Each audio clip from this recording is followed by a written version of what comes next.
bikes and walking and were up on the roads, and it was a bummer, but that water stayed where it was supposed to. And in places where the city has not yet been able to do that type of mitigation, there was water running through people's living rooms.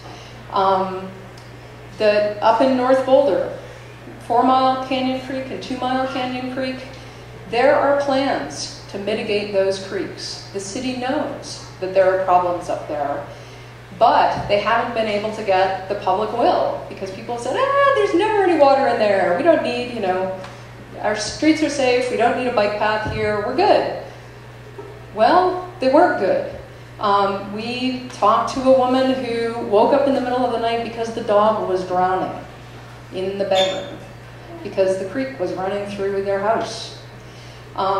So there are clearly places that we can improve, but we already know what they are and we know what to do.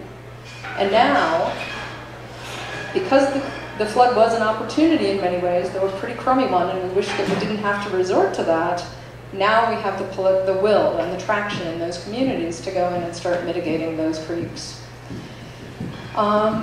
Similarly, I think we learned a lot about networking and community. There were incredible community groups that sprung up overnight.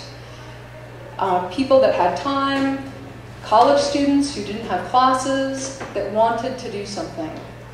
And Boulder Flood Relief, for example, put up a Facebook page, started networking people, started tasking out jobs. Mary Steffens from the American Red Cross pretty quickly realized, hey, here's a group that if she knew of needs and the Red Cross couldn't respond quickly for whatever reason, she could direct it over there. We had people just jumping in to help wherever they could.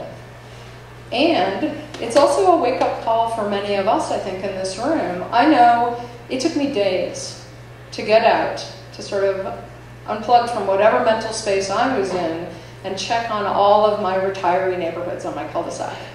Why did it take me days? Well, in part, it was because I was on email responding to messages from friends all over the United States saying, hey, how are you? Are you doing okay? What's going on with the floods there? And, we really need to be more locally connected. That in disasters, it's fabulous in some disasters to have a distributed network and distributed assets.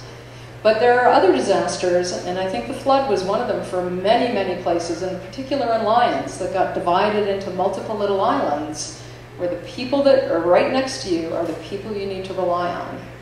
And so it's fabulous if we have a network of 1,000 different people and we contact them on a regular basis via Twitter and Facebook.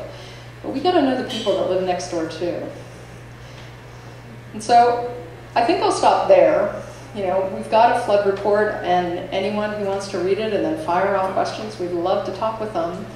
But I suspect everyone is probably ready to get on to music. So thank you.